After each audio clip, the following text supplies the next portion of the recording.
Hi friends, this is IT cinema buzz அப்டேட்டில் அடுத்தது ஒரு சூப்பர்பான ஒரு அப்டேட்டோட வந்திருக்குங்க.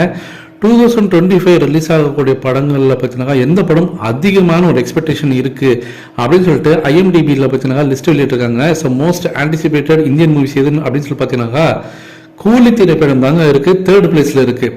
ஸோ இது ஒரு சூப்பரான ஒரு விஷயம் நான் சொல்லுவேன். ஏன்னா ஜஸ்ட் அந்த அனௌன்ஸ்மெண்ட்டை பார்த்தீங்கன்னாக்கா கூலியோட அனௌன்ஸ்மெண்ட்டே வந்து ஒரு வேற லெவலில் இருந்துன்னு தான் சொல்லணும். கூலியோடைய எதிர்பார்ப்பு ஆட்டோமேட்டிக்காக பார்த்தீங்கன்னா அந்த அனௌன்ஸ்மெண்ட் வந்ததுலேருந்தே வந்து ஒரு பெரிய ஒரு உச்சத்தை நோக்கி தான் போயிருந்தது.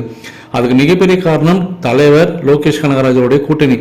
ஏன்னா பயங்கரமான ஒரு எக்ஸ்பெக்டேஷன், கண்டிப்பாக அது ஒரு பெரிய படமாக தான் அமைய போகுது அப்படின்றது எல்லாருக்குமே தெரிஞ்ச விஷயம் தான். ஆனால் இதில் என்ன இருக்குது, தலைவரோட படம் எப்போதுமே அந்த டாப் லிஸ்ட்டில் இருக்க தானே போகுது, இதில் ஒன்றும் ஒரு பெரிய விஷயம் இல்லையே அப்படின்னு நீங்கள் நினைப்பீங்க. ஆனால் அதுதான் இல்லை. என்ன அப்படின்னு சொல்லிட்டு பார்த்தீங்கன்னா இந்த மோஸ்ட் ஆன்டிசிபேட்டட் மூவி லிஸ்ட்ல டாப் 10ல இருக்கக்கூடிய ஒரே ஒரு தமிழ் படம் நம்ம கூலி திரைப்படம் மட்டும்தான். வேற எதுவுமே வந்து பார்த்தீங்கன்னாக்கா நம்ம படங்கள் இல்லை.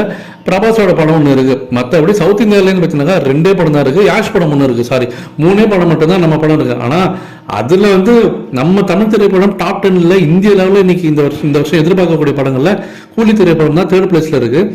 இதுல இன்னொன்று ஒரு ஹைலைட்டான விஷயம் சொல்ற மாதிரிங்க, இன்னும் இந்த படத்தை பத்தினா பெருசா ஒரு டீசரோ ட்ரெய்லரோ இன்னும் எதுவுமே வரல. ஜஸ்ட் ஒரு சின்ன அந்த ஒரு வீடியோ கிளிப்பிங்ஸ் மட்டும் விட்டுருந்தாங்க, தலைவர் டான்ஸ் ஆடுற வீடியோ. அதுக்கே பார்த்தீங்கன்னா இப்போ 3rd பிளேஸ் வந்தாச்சு. இன்னும் 4 கிட்ட நெருங்கினாங்க, கண்டிப்பாக இது ஃபர்ஸ்ட் பிளேஸ் போயிடும் அப்படின்னு தான் நான் நினைக்கிறேன். ஏன்னா இந்த படத்துக்கு ஒரு பெரிய எதிர்பார்ப்பு இருக்குன்னு தான் சொல்லணும்.